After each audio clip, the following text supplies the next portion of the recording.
അന്നേരം അടുത്ത നമ്മൾ നോക്കുന്നത് പറയുമ്പോഴത്തേന് ഔട്ടർ ഫ്രെയിം 50ഉം ഉള്ളിലിടുന്ന 25 ആണെന്നുണ്ടെങ്കിൽ ഉള്ള് നിങ്ങൾക്ക് എത്ര വേണോ അതിനനുസരിച്ച് ഭാഗിച്ചു. ഉദാഹരണം ഞാൻ പഴയ അളവിൽ കൂടെ ഒന്ന് ഭാഗിച്ച് കാണിച്ചു തരാം. അന്നേരം നമുക്കിവിടെ പഴയ അളവ് 750 ആ 750 ഔട്ടർ ഫ്രെയിമും 100ഉം പോയിട്ട് ബാക്കി ഭാഗിച്ച് നോക്കുമ്പോഴത്തേന് എനിക്കിവിടെ 6 ട്യൂബാണ് വരുന്നത്. ആ 6 ട്യൂബ് 25 വെച്ച് 6 വെച്ച് ഗുണിക്കുമ്പോഴത്തേന് നമുക്ക് 150 കിട്ടുന്നത്.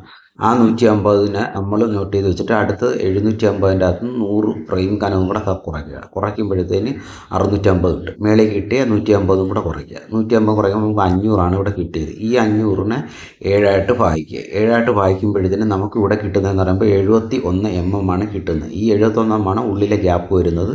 ഈ 71 കൂടെ നിങ്ങൾ എന്ത് ചെയ്യണം, 25 കൂടെ കൂട്ടി ഒരു ഇൻസൈഡിൽ നിന്ന് മാർക്ക് ചെയ്യുക. മാർക്ക് ചെയ്യുമ്പോഴത്തേന് ഒരു ഔട്ട് വരെയുള്ള മാർക്കാണ് വെക്കുന്നത്. അപ്പോൾ അത് കണക്ക് 2 വെച്ച് ഒറ്റ മാർക്കിൽ തന്നെ നമുക്ക് മാർക്ക് ചെയ്തെടുക്കാനും പറ്റും. 2 നിരത്തി പോകാനും എളുപ്പമാണ്. അല്ല 2 മാർക്ക് ചെയ്യാൻ നിൽക്കേണ്ട കാര്യമില്ല. അതുകൊണ്ടാണ് ഈ ഇതും കൂടെ പറഞ്ഞത്.